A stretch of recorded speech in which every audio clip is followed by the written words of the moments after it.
NBS Live at 9.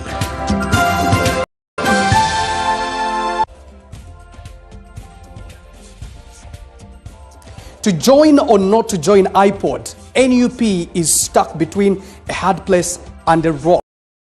They say they have not received formal invitation from the iPod management that it will be joining iPod very soon. But should it not, it means it will not be able to receive funds as it has been for the last couple of 5 years.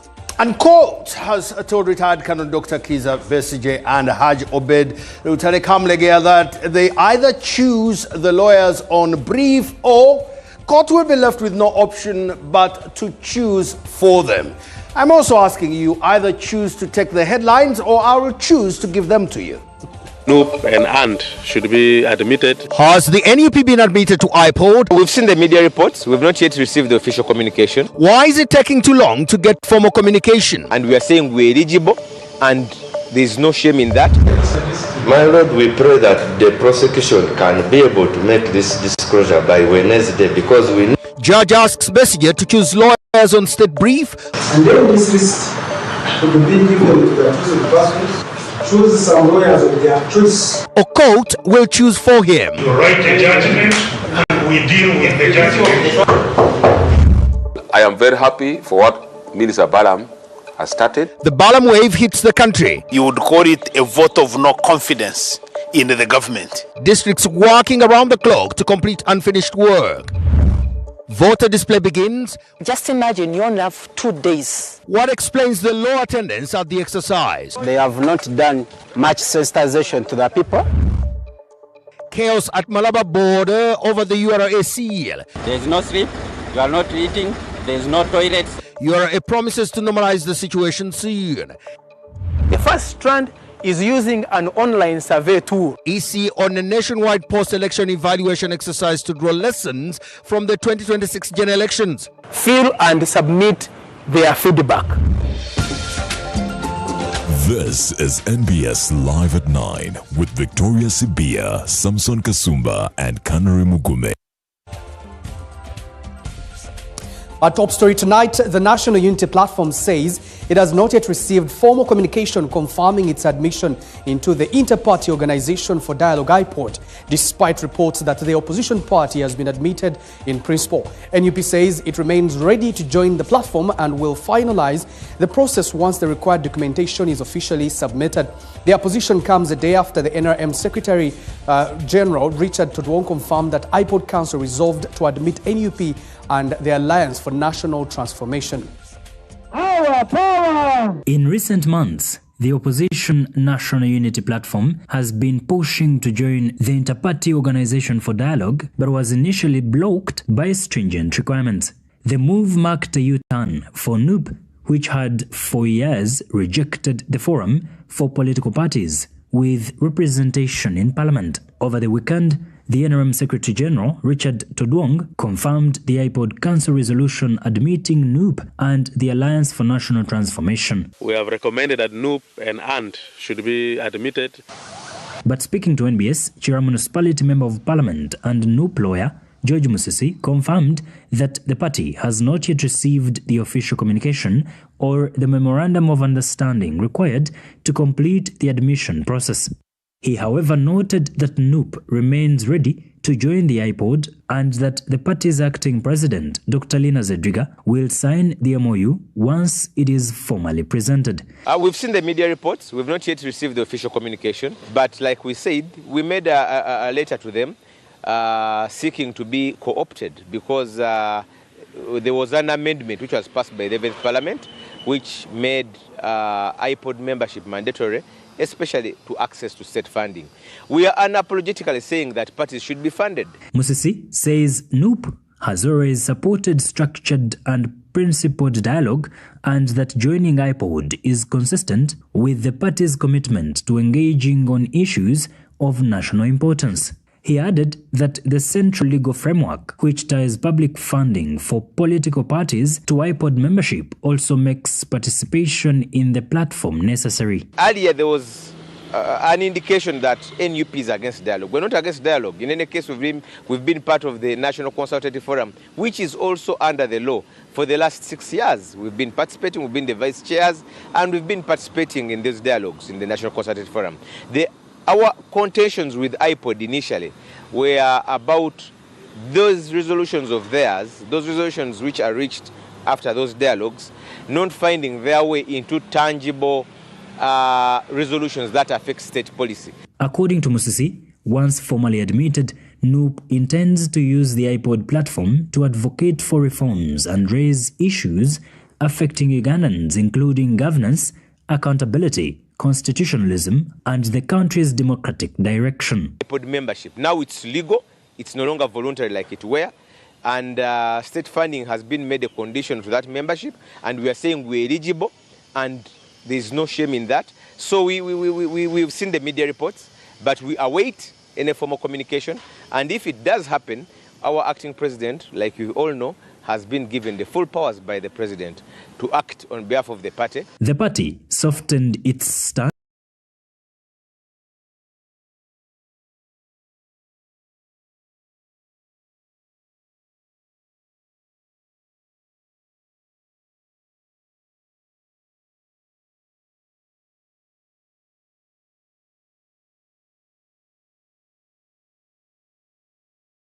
Is allocated according to their representation in parliament, with the NRM historically receiving the largest share because of its parliamentary majority.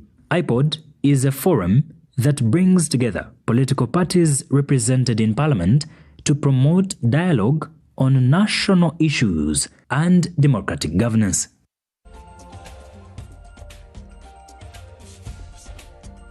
Well, let's take you through NUP's journey into iPod, the attempts to join what has happened before, so we can give you some context. Samson and I just going to take you through that. In September 2021, NUP boycotted iPod, arguing that the platform merely legitimized the ruling government. This is exactly 5 years ago. And that was just about to change, and that's exactly why we are here. So new laws made by government funding, new laws were made where government funding is conditional on iPod membership, forcing NUP in a corner, and they had to apply, and apply they did. And that is just about a year ago, and this year the Secretariat rejected NUP's application because its self-exiled president could not appear in person. It means that they needed Robert Kyagulanyi Ssentamu to be in the iPod summit, where all other presidents of political parties do sit. And then there was the new twist. The iPod Council overruled the Secretariat and officially resolved to admit NUP. That's as of July 2026. And if you are with me, July 2026 is not too far from us, is it? Now, the impact here is that NUP's move from rejecting iPod to joining marks a major shift in Uganda's political dialogue, with formal admission expected at the next summit. Now, the iPod summit is one where the presidents of the different political parties do sit together on one table. The question is, now that he is not around, what happens to that particular position? But for now, I'm going to be speaking to Dr. Lawrence Serwamara, and we speak to him because he's the executive director of the Inter-Party Organization for Dialogue. So he joins me now. Doc, thank you so much for joining us this evening. The Secretary General of the Secretary General of the iPod says that there was a resolution to admit NUP and as well ANT. We want to know how true is that resolution. But we also do hear that NUP has not received any formal communication to that effect. What is wheat? What is chaff?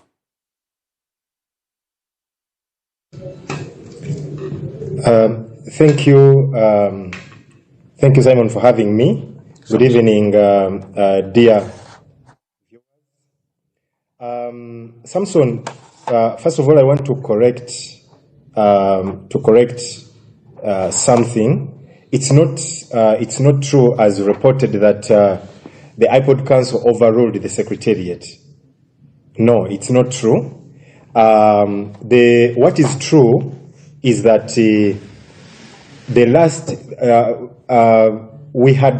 the council had a sitting which required NUP to rectify a few things which we communicated to the party, and the party responded in the affirmative.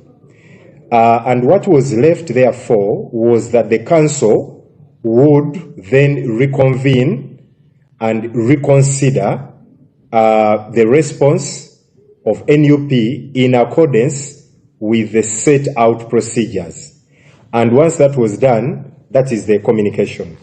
So what is happening is that, like you've rightly said, NUP, together with the ANT, will be admitted at the next summit sitting. It is a matter of procedure that the IPOD Council makes a recommendation to summit, which has the absolute powers to do the admission, which, of course, on their own volition, having looked at looked and considered whatever has been submitted to them, makes a final decision. And we hope that the next summit, which we are trying to organize sooner than later, will have NUP considered. Hey, I'm sorry, I mentioned Secretary General of IPOD. I meant Secretary General of the NRM. Let me get my facts right there. So what exactly must NUP do, if there's anything left, for them to take their seat formally at IPOD? Or is it all done and they will take their seat sooner than later? Yeah, so like I've said, there is a part that's supposed to be played by the party. In this particular case, we're talking about NUP. They've played their part. Now, what is left is summit.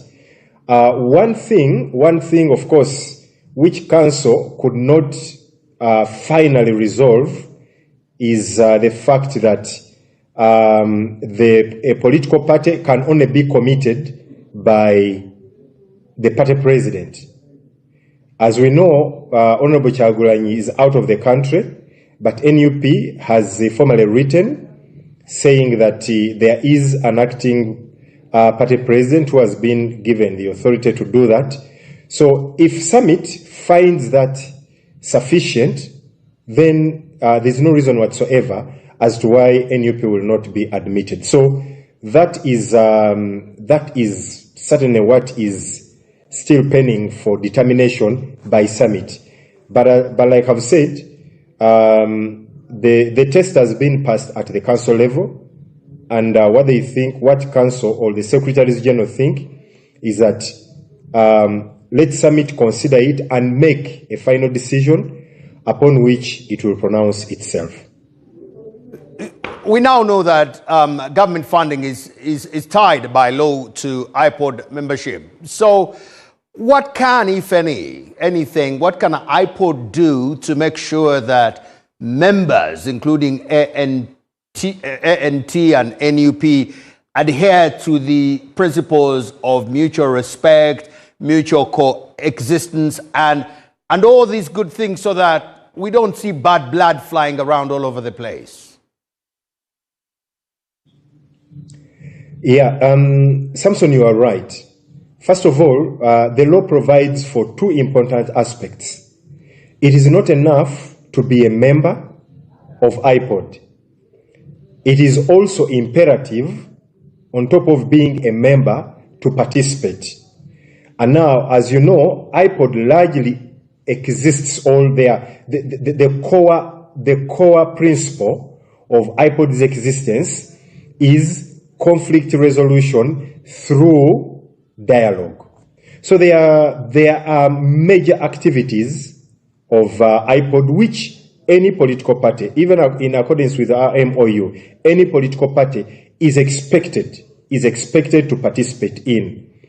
We are talking about the IPOD Council engagements and the summit, because that's where the major dialogue engagements take place. So we expect that the new political parties or the joiners will consider that very, very seriously. And of course, participation and membership requires that a party will benefit from public funding. So what we actually hope for is that the political parties, given that they expressed interest, they know what it means to belong to IPOD, will take those two principles in high regard and act on them accordingly. Thank you a bunch. Thank you a bunch, Doc, right there for speaking to us. Now, it's about that time when we look at the distribution of funds of government for political parties according to representation if and when in IPOD. So let's look at those numbers in there. Parties' allocations of funds, if and when they are in IPOD, they are probably in there already. They have. So if they are joining IPOD, it means that with 48 members of parliament, it means that they would be entitled to 4.8 billion shillings under IPOD. So that is the National Unity Platform. Then you have FDC. They will be getting $1 billion shillings because they have 10 members of parliament, and then the Uganda People's Congress also gets. That is if they do not boycott one more time. Right there, FDC, but 10 MPs, 1 billion, same as UPC. And then you have the Democratic Party, 600 million, entitled 600 million because of the number of the MPs representing them. And remember, when you talk about money, irrespective of the figure, you end with only. Okay, so we get to the NRM, 35.9 billion shillings, because they have 359 members of parliament. Remember, the 35.9 billion shillings is also only. And then Alliance for National Transformation, because they have an MP in parliament, theirs will be 100 million shillings, and that's also only. And then PFF, 2 MPs, 200 million. So I should say, it is safe to say 1 MP, 10 million. 1 MP? No, 1 MP, 100 million. Oh, 1 MP, 100 million? Yeah. 2 MPs, 200 million. Representation it is. And 1 anchor? Now let's move on. The 500 million Bulambuli Town Council Bridge project has become the latest test of accountability under the local government ministries exposed the corrupt operation after the town clerk and other officials disappeared during an inspection by Minister Balam Barghala Atenyi. The project, which was scheduled for completion in April 2026, remains incomplete, raising questions over the use of public funds and the supervision of government projects. For weeks, the Bulambuli Town Council Bridge project was presented as a work in progress. In an earlier accountability report by NBS Television, the town clerk explained that the project was being implemented in phases, saying shillings 500 million released for the first phase had been exhausted and that the council was awaiting an additional 300 million shillings allocation in the new financial year to complete the works. There's still some that we're expecting to come and address the pending works, because we need to install cables to the other side. We also need to install, we put maram from that way that person is coming from. And even the size of bridge is small. Let me get my tape meter and we measure.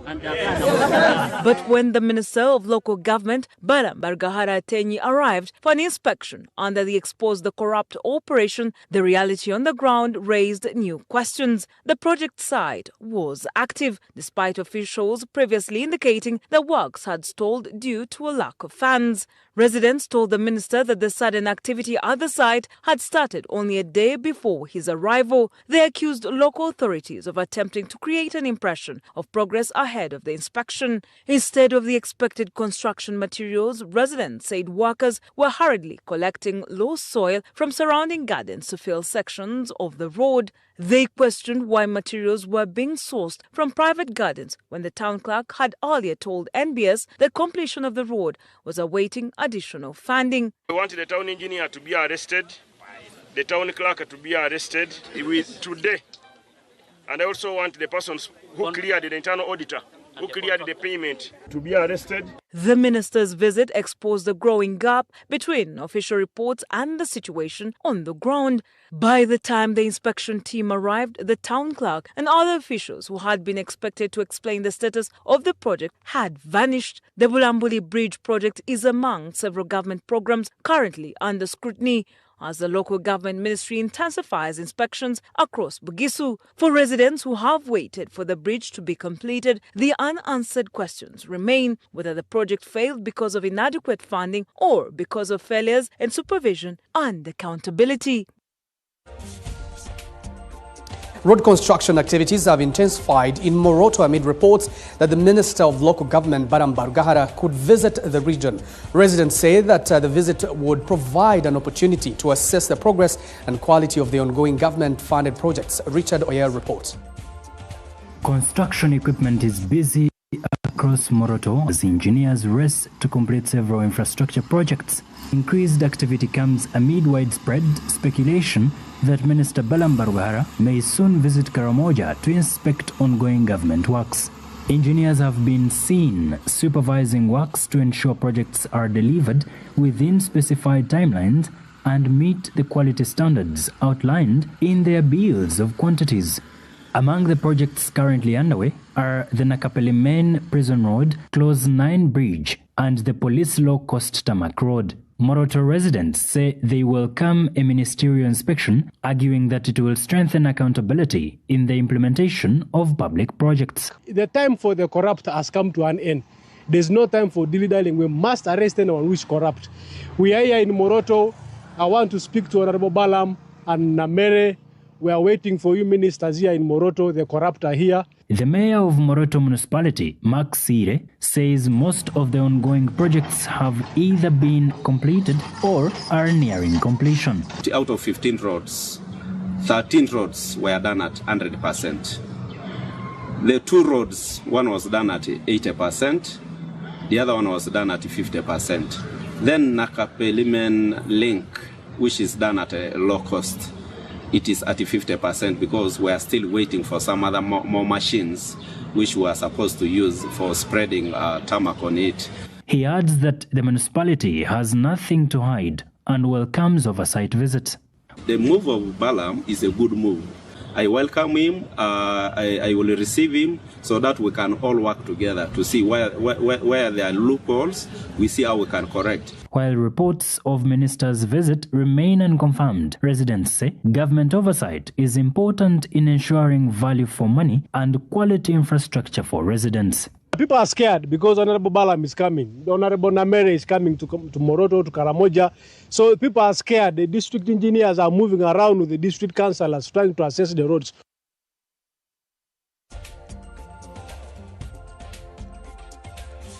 It's that big philosophical debate between end-centered ethics and duty-centered ethics. But let's talk about a corruption fight. As some government ministers intensify the fight against corruption through surprise inspections and on-the-spot arrests of suspected officials, the approach has drawn mixed reactions. Supporters argue that interventions are necessary, saying institutions mandated to combat corruption have failed to effectively address the vice. Critics, however, argue and maintain that the campaign must remain within the law, warning that unlawful arrests could expose government to costly compensation claims while failing to tackle the deeper systemic causes of corruption. The government's renewed anti-corruption drive has seen ministers leave their offices to inspect projects and order the arrest of officials suspected of corruption and abuse of office. The approach has been most visible at the Ministry of Local Government, where Minister Balam Barugahara and State Minister Justin Namere have overseen inspections that have resulted in arrests of engineers and other district officials. Anti-corruption advocates and some members of parliament have welcomed the move as a necessary response to weak enforcement from institutions mandated to fight corruption. We are basically faced with corruption at astronomical levels. So every actor that comes out to fight corruption is welcome. And I'm telling you, if we continue along that line, we are going to clean Uganda as a country. Because the level of corruption has gone extremely too high. Governance expert Godbatu Mushabe says the initiative highlights government's failure to effectively address corruption and reflects a lack of confidence in the institutions established to investigate and prosecute the vice. Running around the country, arresting this, ordering this and ordering that, is first and foremost is, you would call it a vote of no confidence in the government. I don't see this as an overthrow of the so-called traditional anti-corruption institutions. Clark South MP Gilbert Olanya says corruption remains deeply entrenched in local government, adding that even some anti-corruption agencies have been infiltrated, limiting their effectiveness. Our auditors, we normally send them to assess local government. But the report that they give, I'm telling you, the report does not depict exactly what is on the ground. And I'm telling you, most of those agencies, they were being compromised. Katikamu North MP and Shadow Minister for Internal Affairs Dennis Sekabida, however, argues that the fight against corruption must be conducted within the law, warning that unlawful methods cannot be used to uphold the rule of law. Because you can only arrest someone after you have conducted investigations. So what the ministers are doing is good to fight corruption, but they are doing it atrociously.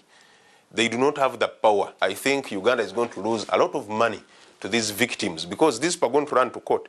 Critics also argue that unless government addresses the systemic cause of corruption and strengthened accountability mechanisms, high-profile arrests alone will not deliver a sustainable solution, especially if influential suspects remain beyond the reach of law. The guys who are stealing money at the local government level are simply the consequence of the corruption that has been built at the national level, and they have made it a part of the system. The experts maintain that corruption must be tackled decisively, but through lawful processes and stronger systems that prevent the misuse of public resources.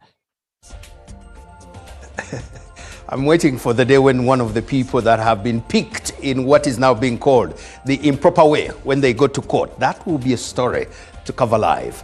Now, High Court in Kampala has directed Dr. Kizza Besigye and his co-accused, Haj Obed Lutale, to choose from the lists of lawyers on state brief for representation in their trial. Judge Emmanuel Baguma stated that the process shall not be delayed due to the inconsistencies of his lawyers, or else the court will choose for him. This after Besigye and Haj Obed Lutale appeared before the court with our lawyers, stating that the prevailing environment of the threats and targeting their lawyers have left them without representation. It was an intense atmosphere at 2:26 p.m. when the judge entered the silent courtroom. For the first time, opposition icon Dr. Kizza Besigye was brought into the dock while heavily handcuffed alongside his co-accused Haj Obed Lutale. Dr. Besigye appeared in a courtroom without any attorney. This prompted the judge to ask what had caused the standoff. Dr. Besigye told the judge that he was brought to court forcefully, the reason he was handcuffed even in the dock. I don't represent you, I know that I'm still on handcuffs. I came here by duress. State Prosecutor Richard Birivumbuga heavily criticized the absence of Besigye's defense team, calling the lack of representation a habitual tactic to frustrate the case in an abuse of court process. The state argued that Besigye had effectively waived his right to counsel of his choice and demanded the court to appoint state brief lawyers to kickstart the trial. And my lord, it is either an express or implied notice to this court that they have waived their right to legal representation of lawyers of their choice. The presiding judge, Emmanuel Baguma, issued a strict directive ordering the Criminal Division Registrar to provide Besigye and his co-accused Haj Obed Lutale with a list of state-funded lawyers by Tuesday, July 14th, for them to choose lawyers, or else the court shall make the choice on their behalf. And then this list will be given to the chosen persons, so look here, for the chosen persons to look at this book and choose as the fallback, choose some lawyers of their choice. However, the directive was met with fierce resistance from Dr. Kizza Besigye. Speaking from the dock, a defiant Besigye criticized the judge's decision, calling the rapid timeline an engineered denial of a fair trial. Besigye told the court to simply go ahead and try him in his absentia, declaring that he's not short of his own lawyers, but rather a heavily coercive environment is actively denying his legal team the right to defend him. What I heard and I have recounted is the case. Then quite clearly, the intention of this process is not a fair trial.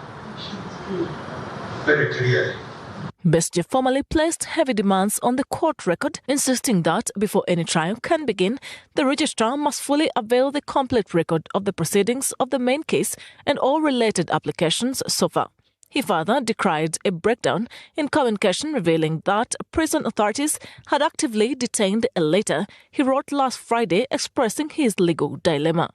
Pointing to the wider political climate, Besigye cited recent public statements made by President Yoweri Museveni regarding the case as proof of a compromised environment. The prosecution has been ordered to make full, unrestricted disclosure of all evidence and forensic material to the defense by Wednesday. So by Wednesday, we shall have all the record. I see.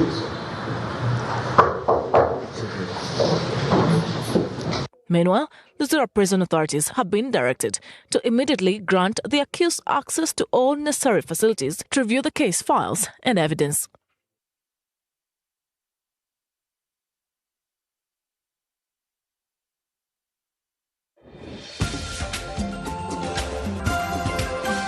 Feedback brought to you by. In business, you need advice, solutions, and sector expertise when it matters. Your new office space looks great. What's next? We get it. Absa Business Banking.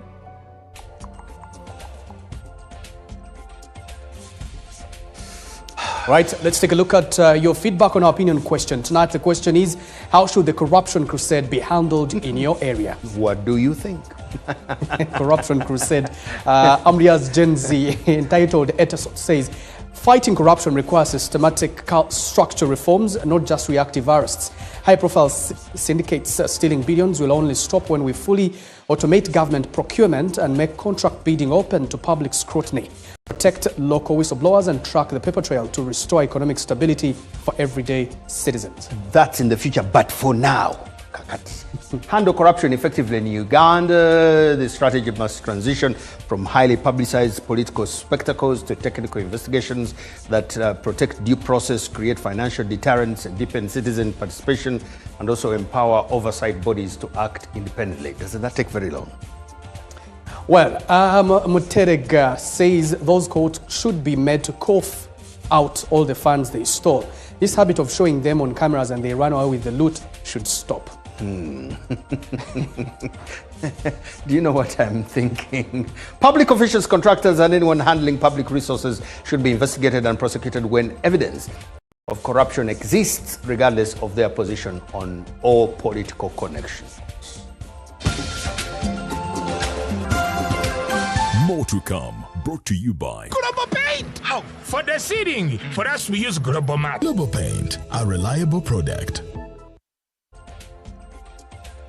Low vote turnout hits LC voter register display. Do people really want to vote their chairman, including that one who has been around since 1986? Or,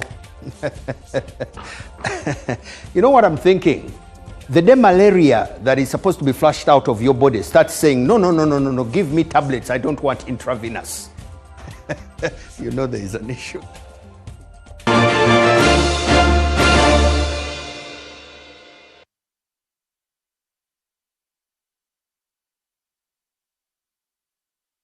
Uganda is moving forward. And at the heart of that movement is the most extensive fiber network in East Africa, with more than 15,000 kilometers of fiber and over 5,000 telecom mast sites. Soliton Telmec is the backbone that enables Uganda's telecom and digital infrastructure, connecting government services, businesses, homes, universities, hospitals, banks, villages, and telecom masts. We don't just build networks.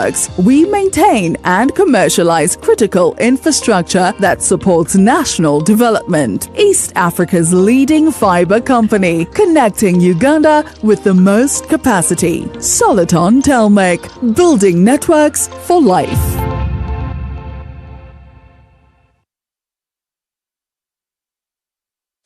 Carrying cash can be stressful.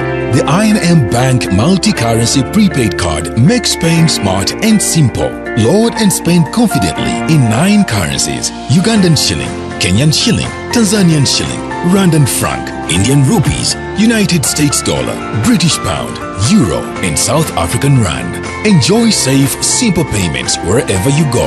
The I&M Bank multi-currency prepaid card is open to everyone, whether you have an I&M Bank account or not. Get yours today and pay confidently worldwide in 9 currencies. I&M Bank Uganda Limited is regulated by Bank of Uganda. Customer deposits are protected by the Deposit Protection Fund up to 10 million shillings. Terms and conditions apply. I&M Bank, on your side.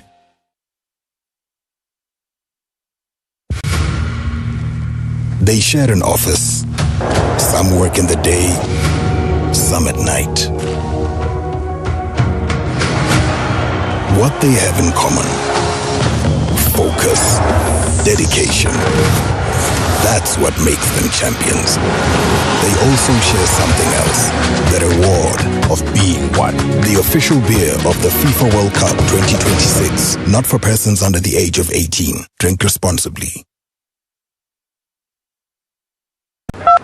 Hello, Mr. Mukasa. Hello, how are you? I'm okay, sir. Are you the broker? The original one. I was told you have very good rentals.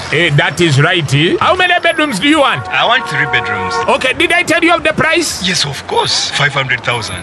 No. This side, the salary went a bit high. Why? Because the paint we use is of good quality.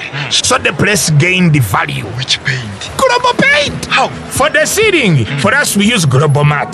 And for the inside walls, we use Global Silk Vinyl. Okay, tell me about the outside walls. Outside we use Global Weather Coat Emulsion so that the walls don't peel. I'm really impressed. The precision you put while painting, I'm willing to pay any amount. That is true, because here for us quality is paramount and the place becomes humidity.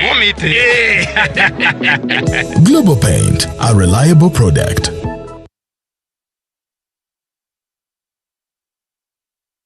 Why pay for someone else's repairs? Say goodbye to hidden costs and hello to peace of mind of a brand new start. Discover the Suzuki range of unmatched, fuel-efficient and reliable options. From the iconic Jimny to the new Across Hybrid. Find the perfect blend of style and world-class efficiency. Upgrade today and enjoy 1 year of free fuel and comprehensive insurance, plus 2 years of free service and a 3-year warranty. Trade in your current car or choose financing to start driving as you pay installments. Don't wait. Visit the Suzuki showroom today or call 0800 211 033 to get started.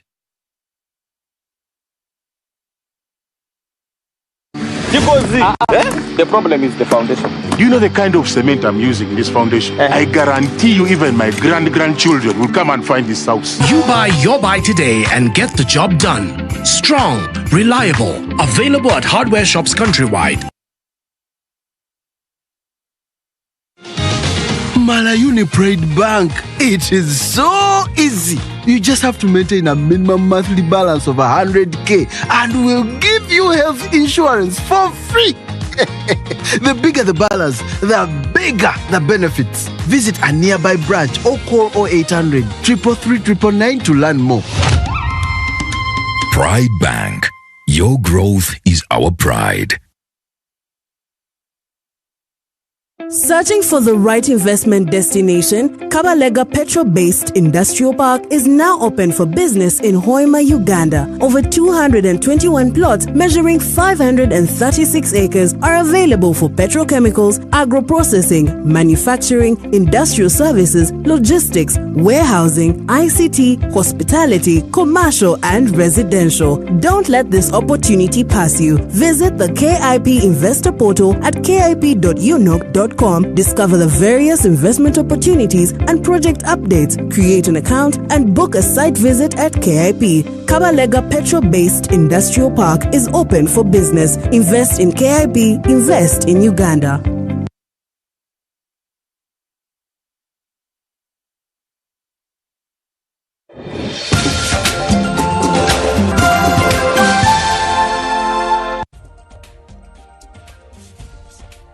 Welcome back. Now, the two-day display of the Local Council Voters Register, which commenced today and runs until July 14th, has recorded a low turnout in some villages across Kampala and neighboring districts. Several Electoral Commission officials were found sitting idle at display centers with few or no residents turning up to verify their details. While some residents blame the low turnout on limited public awareness, the Electoral Commission is urging Ugandans to participate in the exercise, which is voluntary but crucial in ensuring a credible voters register. The Electoral Commission has moved into another key phase of the roadmap for local council elections, with the display of the voters register taking place on July 13 and 14, 2026. The exercise comes after a conclusion of voter registration and is intended to allow residents to verify their details and raise objections to ineligible names appearing on the register. A spot check by NBS Television at various display centers in Kampala and Wakiso, however, revealed low turnout among residents. At the Wandegea Market Village Display Center, housed at Wandegea Mosque in Kampala Central Division, only a handful of residents had turned up to inspect the register. From Wandegea, we proceeded to Bulindo Village in Wakiso District, where the display center located at St. Francis Church was virtually deserted. The Electoral Commission official on duty sat idle for hours as no resident turned up to verify their particulars. In some locations visited, there was no visible activity at all, raising concerns about public awareness and participation in the exercise. My issue was to the LOC's leaders. They have not taken time to inform people.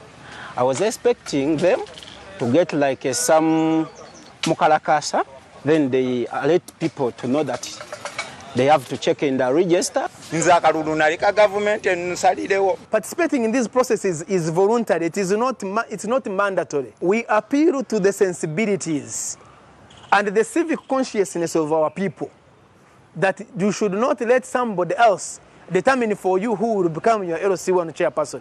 Because if you don't show up, somebody who shows up will make a decision on your leader or your leaders for the next 5 years. The former Shadow Minister for Local Government, Betty Ethel Naluyima, questioned the Electoral Commission's approach, arguing that scheduling the display exercise on a working day and limiting it to only 2 days could lock out many eligible residents. For over 8 years, it was preparing these LC elections and Women Council elections. Now we've reached a time, it shows that it has panic. And there is no moment, there is no time when people can comfortably cross-check. Many people didn't register, even similar mistakes being done. So we only urge the Electoral Commission, please, for next time, if you really want Ugandans to vote, you really want Ugandans to be involved in such processes, accord them ample time. Ensure that such moments like the display of the register, people can even cross-check on a weekend. You've only given Monday and Tuesday. Is that fair?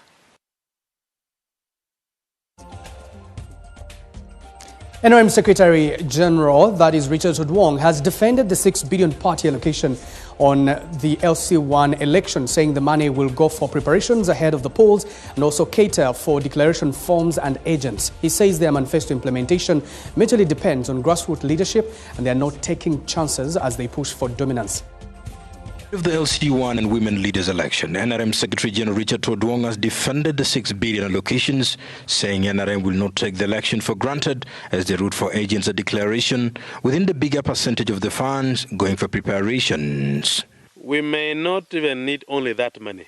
We might need more than that. But because the election is through lining up, it even makes it cheaper. And that is how the bigger the election, the cheaper it can be. And that is why we're trying to restrict ourselves to that.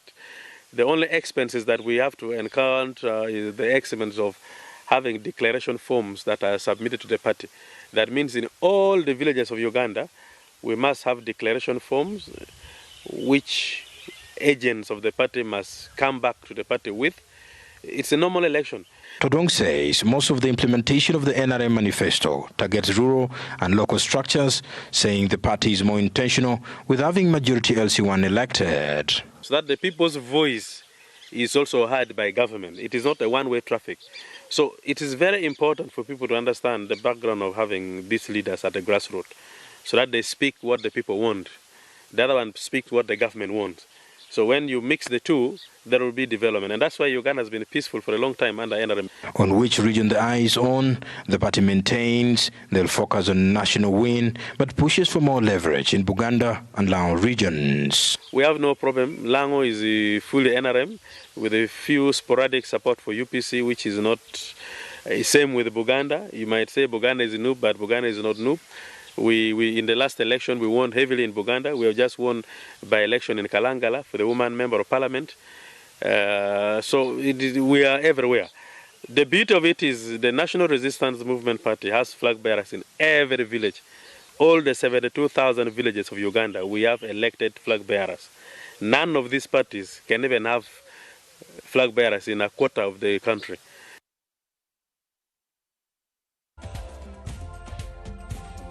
In a bid to improve the management of future elections, the Electoral Commission has launched a nationwide post-election evaluation exercise to draw lessons from the 2026 general elections. The review, which commenced today, will see top Electoral Commission officials travel across the country to engage key stakeholders, including political parties, civil society organizations, security agencies, and election observers, and the media, with the aim of identifying successes, challenges, and areas for reform ahead of subsequent electoral processes. At the conclusion of every general election, the Electoral Commission undertakes an assessment and an evaluation about how that particular general election was conducted, with the main objective being that lesson is picked, that views gathered, that feedback obtained enables the Commission and the country to improve its conduct of future general elections. And it is using two strands. The first strand is using an online survey tool that has been made available on the website of the Electoral Commission and on the digital platforms and social media platforms, where anybody who has a smartphone, has access to internet, can go and look at the different components in that survey, fill and submit their feedback. That is the first strand, and that one is open to everybody across the country. The second one, which has commenced today, on Monday the 13th, is focused group discussions of stakeholders, selected stakeholders, spread across the different regions in the country that are being led by the chairperson of the Electoral Commission, the deputy chairperson of the Electoral Commission, and commissioners, to pick feedback from selected stakeholders. These stakeholders include representatives of political parties, representatives of people who were participating in these elections, the media, civil society organizations, observers, security agencies, and staff of the Electoral Commission. These are sitting as we speak to give feedback on the different elements of the roadmap. Lawyers representing former Butambala Member of Parliament Mwanga Chivumbi Mohammed say they do not know where he is being held and are now preparing a petition to court to compel those detaining him to produce him. Lawyer Samuel Muizi says they have visited all police stations where they hope that Mwanga Chivumbi could be held, but every station they were to told them that he was not there. As of today, 48-hour constitutional period has since elapsed and expired. Since last Friday, when former Butambala MP Muhammad Mwanga Chivumbi was reportedly abducted by armed men traveling in a Toyota drone van, his lawyers say they have no information about his whereabouts. Samuel Muizi, one of his lawyers, says they have searched all the legally mandated detention facilities where he could have been taken, but officials at every location have given them the same response that Chivumbi is not in their custody. We checked at PG first, he's not there. All police stations and divisions within jurisdiction, he's not there. Information from the headquarters of police to council and family is not within police hands. And we gave the police or security forces up to midday today. The lawyers say that now that the 48-hour constitutional limit has elapsed without confirmation that Chivumbi is being held at any police station or being produced before a court, they have prepared an application to be filed in court seeking orders compelling whoever is holding him to produce him. We thought that since it was a weekend, probably that is why we've not gotten attention of police to his case. But if by now, this afternoon, we don't have any such information, so we are left with no option but to file an application for habeas corpus. Moizi says Chivumbi was initially arrested by the police before being handed over to unidentified individuals. He adds that if Chivumbi is eventually brought before court, they will apply for bond because he's on a bail for the highest offense in the country and any other offense is low. He can even be bonded because there's no charge in this country treated by the regime as grave as treason. And if someone is granted bail on a charge of treason, then we believe such a person qualifies for bail or even bond.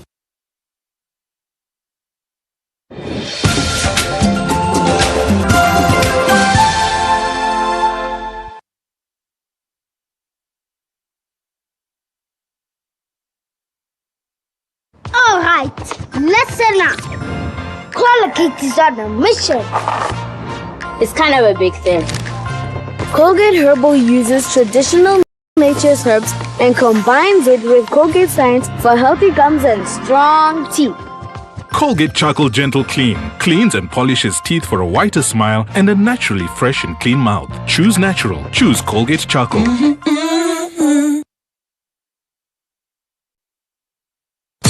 Are you ready? The NCBA Auto Show 2026 is taking over Kololo Independence Grounds on July 17th, 18th and 19th, starting 9 a.m. Experience luxury dream cars, vintage classics, thrilling stand shows and unbeatable deals on vehicle financing and accessories. 3 days, non-stop car entertainment, one unforgettable experience. Tickets are just 20,000 shillings via Missouri Pay by dialing *212# or at the gate. Don't miss Uganda's ultimate automotive experience, the NCBA Auto Show 2026. Brought to you by NCBA Bank. Go for it. Uganda, are you ready for the biggest honey show in Africa? This August, Tunado welcomes the world to the 4th Africa Apimondia Symposium and Exhibition featuring honey show, apiculture, learning sessions, and business networking opportunities under the theme Beekeeping for Business and Livelihoods. Come join apiculture leaders, researchers, processors, investors, and food systems practitioners from across Africa and beyond. Come and be part of this historic gathering from the 25th to the 28th of August 2026 at Hotel Africana, Kampala. The 4th Africa Apimondia Symposium and Honey Show is organized by Tunado in partnership with Come, Network, Learn, Grow.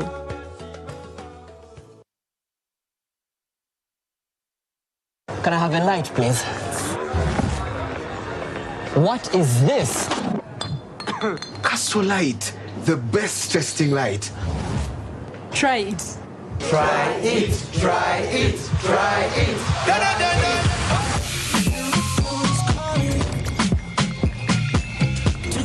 Guys, look at this post.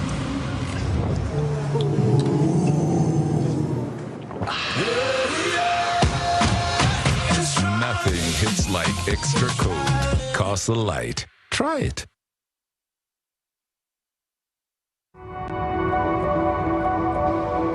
You need a bigger space to grow your business.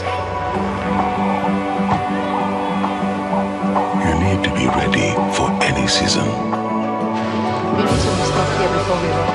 You need faster checkouts for these busy days.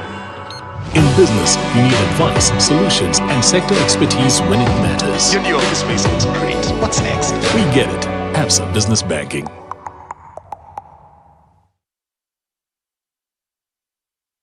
Spice up your breakfast with Prestige Margarine, easy to spread and fortified with vitamins A, D, and E in the original and vanilla flavor, turning everyday moments into quiet indulgence. And now, a delightful new experience unfolds. Introducing Prestige Fruity, a luscious fusion of creamy spread and strawberry flavor, bringing everything you love into one simple, delicious layer. No extra spreads, just pure fruity satisfaction in every every bite. Prestige margarine, sprayed it, taste it, love it. Available in all shops and supermarkets nationwide. Distributed by Chapa General Enterprises, located at shop number 3, Rafik Building, Chikuwo, Kampala.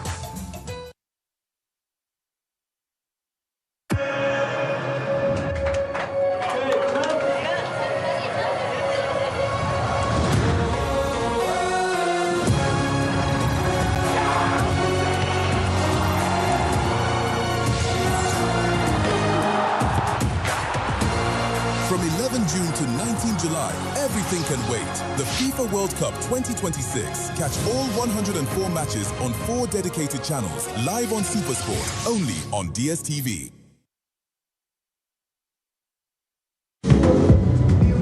How do you make a party? You take time to prepare, to bring all the pieces together, to craft it right. The result, great refreshment. And that makes it time well spent. Club, brewed longer for longer refreshment.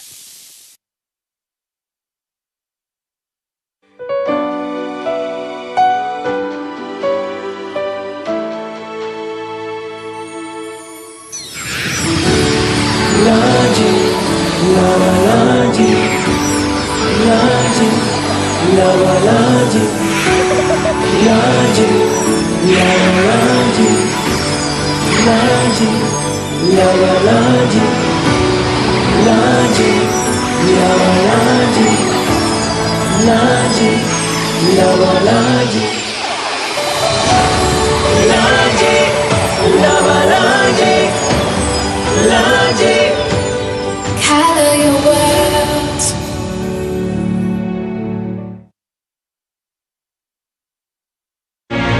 Life unfolds in chapters. Through many of these chapters, Jubilee has been present.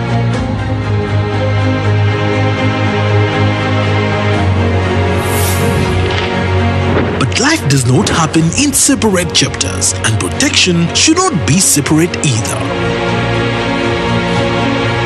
Two journeys have become one. Jubilee Life and Jubilee Health are now one. Here for every chapter, together for better. Jubilee Life Insurance Company of Uganda is regulated by the Insurance Regulatory Authority of Uganda.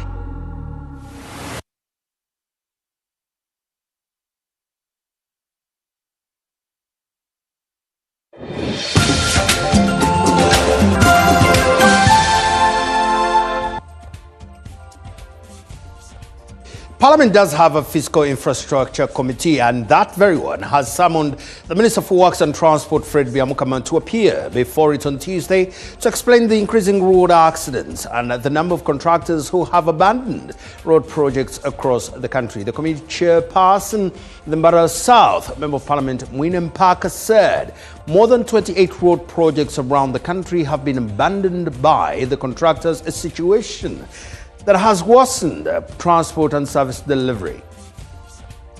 On Monday, the Fiscal Infrastructure Committee, chaired by Mwinem Parker, met to agree on the issues it will prioritize during this term. The Committee of Fiscal Infrastructure of the 12th Parliament had its first meeting.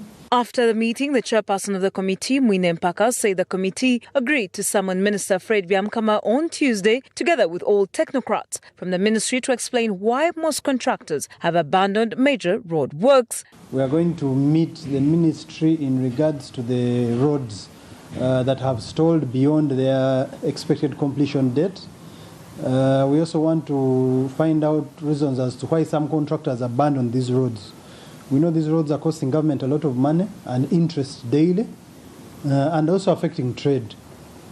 So we want to find out. We have asked them to come with all contracts of all the abandoned or contracts that have delayed. We are going to inquire about the most pressing issues that you all know. Why are projects stalling? Why are projects expensive? The MPs have also demanded reports on the rising road accidents and the ministry's plan to address them. So we have asked the Ministry of Works to submit a their safety report and plan, which we shall internalize. We have also queried the issue of the railways not having barriers.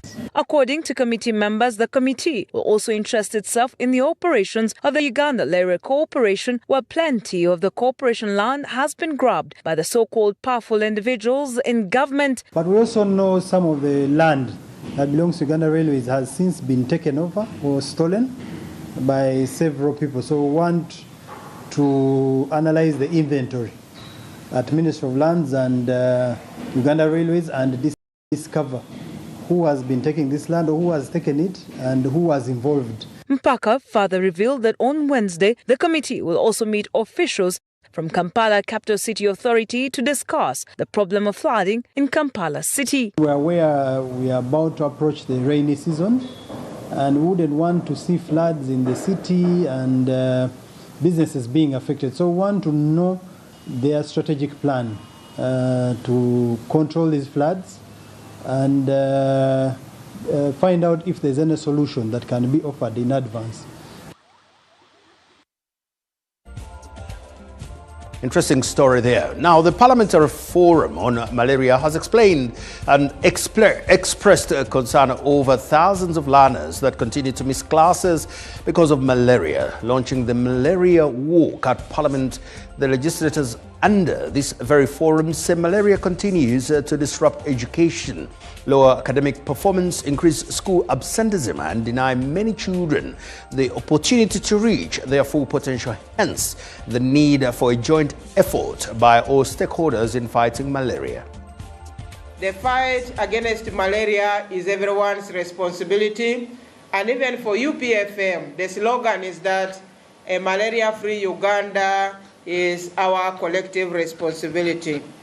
This year's work will focus on malaria in schools. Every day, thousands of Uganda's learners miss classes because of malaria.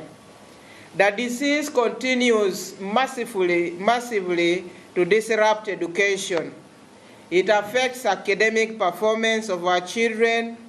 It is increasing school absenteeism, and it denies many children the opportunity to reach their full potential. For parents and guardians, malaria is more than a health challenge. It is an economic burden to almost all of us. Families are forced to spend the little they have on treatment of malaria. You have to pay for boda to reach a health facility, and the attention that malaria deserves is very critical. We are privileged to host you on the 18th of July for the malaria walk in Bujiri municipality. Why Bujiri municipality? You may realize that according to the distribution of the burden of malaria in this country, not all the regions are equally affected by malaria. Busoga region is almost number 2 in the entire region, according to statistics in terms of malaria burden. Culture and political leaders from Bukeddi sub-region have launched a renewed campaign to restore Owasenkulu wa Bukeddi or Bukeddi Kingdom in an effort to unite communities, preserve cultural heritage and promote regional development. The campaign was unveiled during a consultative meeting held in Toro district, bringing together cultural prime ministers, traditional leaders, district chairpersons, local government officials, religious leaders and members of the Bukeddi Kingdom Steering Committee. The leaders insist the proposed restoration of the leadership, which was abolished by the colonial government in 1917. The kingdom will not replace existing cultural institutions. Cultural leaders, district chairpersons, religious leaders and local government officials from across the Bukeddi sub-region converged in Toro district for a consultative meeting on the proposed restoration of Owasenkulu wa Bukeddi.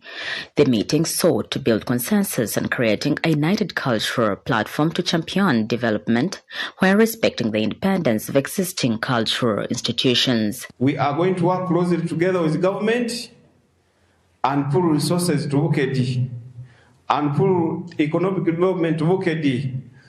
Bukedi, we shall have also stadiums, we shall have airports. Speaking on behalf of His Royal Highness Patrick Pangoli Ndowoli II, the acting Prime Minister of the proposed kingdom, Dr. Kedi Stephen Zuluba, said the proposed kingdom would unite the historically connected communities of Bukedi while preserving the unique identity, customs, and leadership of every cultural institution. He says the initiative is guided by the principle of unity without uniformity and aims to strengthen advocacy for better roads, healthcare, education, tourism, investment, and youth employment. The government restored back the kingdom.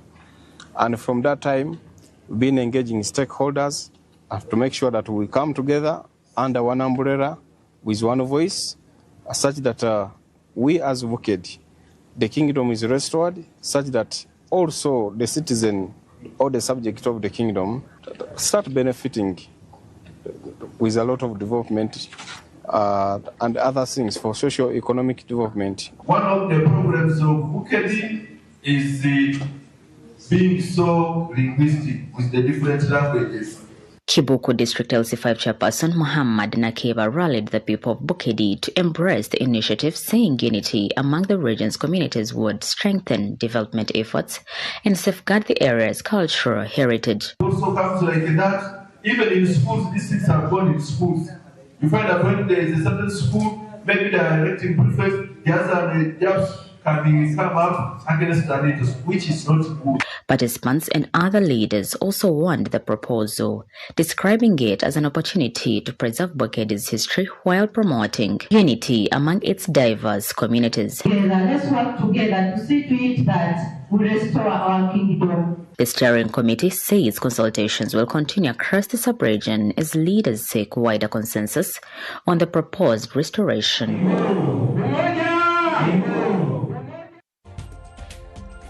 The race to the grand finale of the Stanbic National Schools Championship has entered its decisive phase. Appraisal teams are set to evaluate groundbreaking student innovations from the 12 regional finalist schools ahead of the August finale. Organized annually by Stanbic Bank since 2016, the National Schools Championship has become one of Uganda's leading platforms for identifying and nurturing young entrepreneurs and innovators. We started in Feb with about 913 applications. From there, we selected 200 secondary schools that made it to the boot camp in May. At this boot camp, we skilled the learners, different elements, business, entrepreneurship, personal development, and then they got a chance to pitch their innovative ideas. Out of these, we selected 12 startup businesses and 6 business fellowships that are going to be mentored. We are at the appraisal stage, and what happens at this stage is that we go on ground to the communities where these ideas were birthed, and we see how the learners are applying what they learned, but also how they are utilizing and investing the 500,000 seed capital that they received for making it to top 12. After this appraisal, we will select 8 schools that will make it to the grand finale in August, and we'll also be able to select the fellowships that are making it to the grand finale. We started with the Far West. Next week, we're in the North. Then we'll go to the East and come to the Central. Out of the 12, we're going to select 8. So it's a high-stake championship, and this season, we cannot wait to see who will take the title of national champion of Stanbic National Schools Championship, Season 11.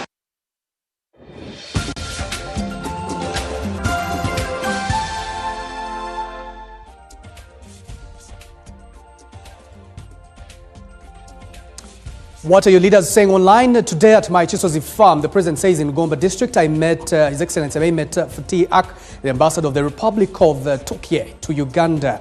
We discussed issues of mutual interest for the benefit of our peoples. Winnie Chiza, former leader of opposition, says Uganda has so much potential, yet it remains held back by leadership and institutions that fail to deliver. Our leaders must urgently align with the demands of a competitive global economy, because no nation thrives in the 21st century while tolerating indiscipline, corruption, and a narrow, I didn't want to say kiosk mindset.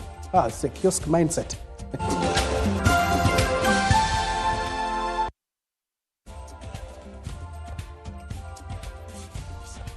Now here's a quick reminder of our top stories tonight. NUP awaits formal confirmation after iPod admits party in principle. And the judge asks Besigye to choose lawyers on state brief or court will choose for him.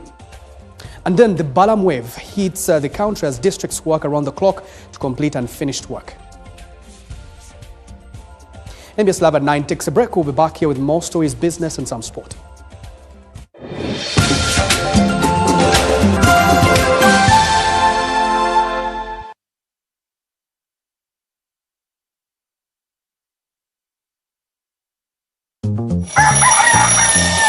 MTN voice bundle.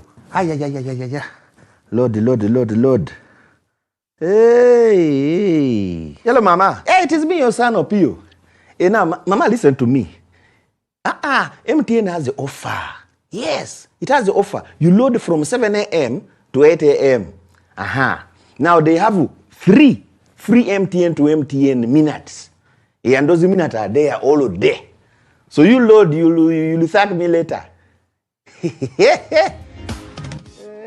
Load an MTN voice bundle between 7 a.m. and 8 a.m. and get 3 free MTN to MTN minutes valid all day. Dial *100*21# and get your free minutes bully daily. Free your fire with free minutes from MTN. Together, our connection is unstoppable. MTN.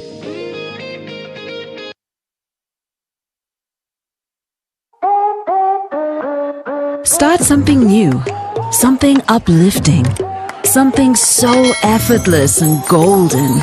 A thirst-quenching burst of sweetness and multi-flavor, so rich and full of memories. It's 100% taste, 0 alcohol. Try it, savor it, feel it elevate every moment. Sip after sip, gulp after gulp. After all, life's about turning ordinary thrills into golden chills. Start something malty with the new Evervest Malt Apple and Pineapple. Try the burst of sweetness and malty flavor. It's 100% taste, 0 alcohol. Available in a shop or supermarket near you. Evervest Malt. Make every moment golden. Evervest Malt is from the makers of PepsiCo. Before the headlines, there's the quiet work of confidence. The faces you trust are styled by the hands we trust. Because beauty isn't just seen, it's felt. Alaya Hair and Beauty, the choice behind the spotlight. Redefining beauty, one face at a time.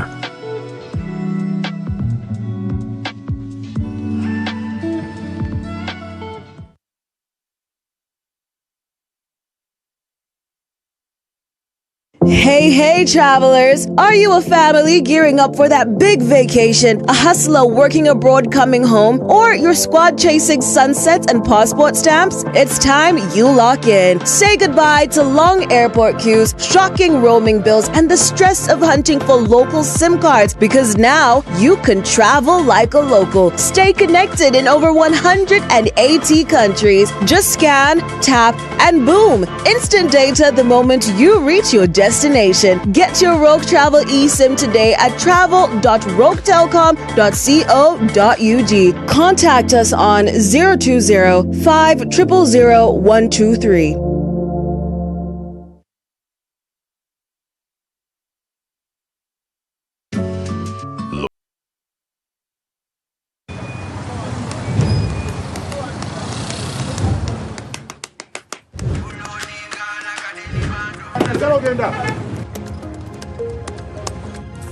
And that's it for today. Till the next episode.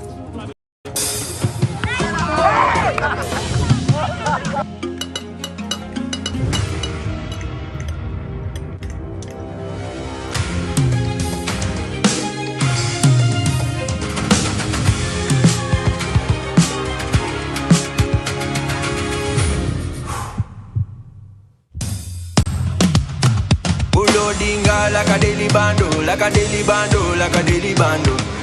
Omuliro nguwulira muli mu mutima gukankana like drums. Kalakata, kalakata.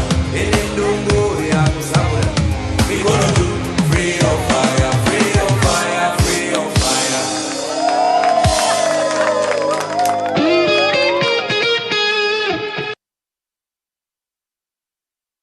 And congratulations again and again and again.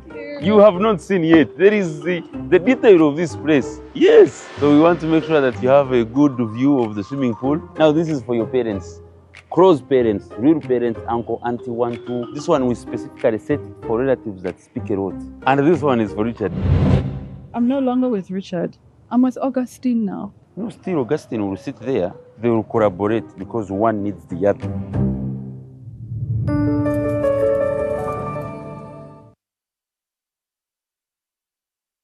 All right, listen up. Colgate is on a mission. It's kind of a big thing. Colgate Herbal uses traditional nature's herbs and combines it with Colgate Science for healthy gums and strong teeth. Colgate Charcoal Gentle Clean cleans and polishes teeth for a whiter smile and a naturally fresh and clean mouth. Choose natural. Choose Colgate Charcoal.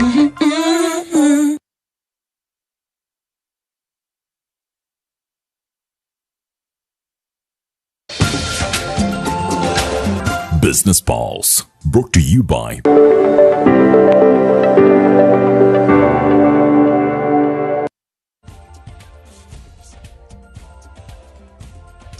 Uganda has launched one of its toughest budget execution regimes in recent years after the permanent secretary to the Treasury unveiled first quarter expenditure limits for the 2026-2027 financial year, a move aimed at ending chronic budget overturns, excessive supplementary spending, stalled public projects and payroll irregularities, while economists have welcomed the long-awaited reforms as a major step toward restoring fiscal discipline and improving returns on public investment.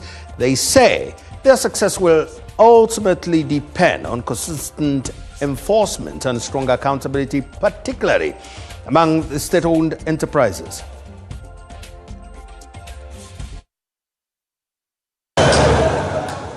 For years, Uganda's budget process has been undermined by persistent expenditure overruns, frequent supplementary budgets, delayed government projects, and payroll irregularities that have weakened fiscal discipline and reduced the impact of public spending. The Ministry of Finance has, however, come up with the tighter expenditure controls on how ministries, departments, and agencies spend public funds. The new reforms are clear: no budget, no commitment. Supplementary budgets will only be granted in exceptional cases. There will be zero tolerance for areas. No wage provision means no recruitment, and no ready project means no budget allocation.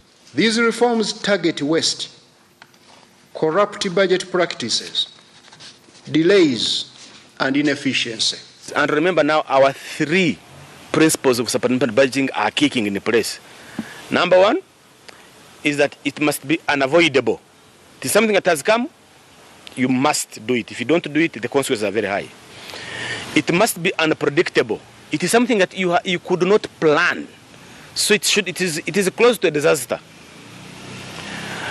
It is close to an abrupt international engagement. Analysts add that stricter adherence to approved budgets will generate better returns on public investment by ensuring projects are completed on time. So it allows the government to begin seeing the reality of what exactly are we going to do, and we budget for that.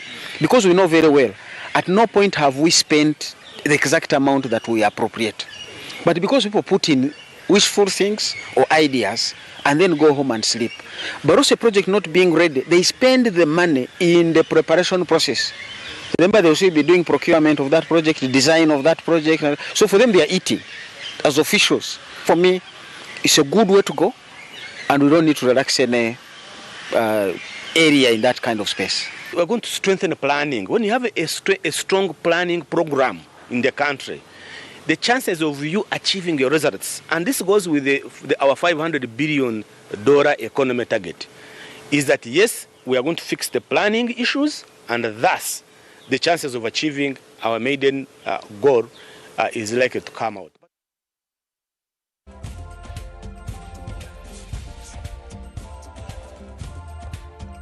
Is now massive queues of cargo trucks stretching nearly 35 kilometers into Kenya have brought business at the Malaba border to a standstill. Truck drivers and clearing agents blame the congestion on Uganda Revenue Authority's newly reinstated metallic cargo sealing system, saying it has slowed cargo clearances, disrupted trade, and raised security concerns. But URA does insist that the measure is necessary to curb cargo theft and says efforts are underway to restore normal operations. Long queue of cargo trucks stretching nearly 35 kilometers into Kenya now defines the situation at the Malaba border crossing. The congestion, which has persisted for the past 3 days, has left the usually busy Ugandan side of the border unusually quiet, with very few trucks entering the country. Truck drivers attribute the delays to the introduction of a metallic seal by the Uganda Revenue Authority. Previously, cargo was fitted with an electronic tracking seal only at the point of loading. They say the new system now requires an additional metallic electronic seal, increasing the time taken to clear each truck. Drivers say the delays have exposed them to insecurity and left them exhausted after spending days on the road, increasing the risk of accidents. This is that day, from Saturday, I was in the rain up to date. There is no sleep, you are not eating, there is no toilets, ablution, there is not there, security, there is not there. This line is affecting us. Driver, you have to sleep and relax your mind so you can drive very carefully. If you are not sleeping, you can very dangerous. Transporters say the situation is getting out of hand. They are consuming more fuel than planned, while perishable goods worth millions of shillings risk going to waste because of the delays. Some of us carry cargo that is ready for market. So our drivers, our colleagues are being attacked on the way. We don't have social amenities along the road. Clearing agents say they too have been affected by the new cargo sealing system. We are clearing 1,500 to 1,600 trucks.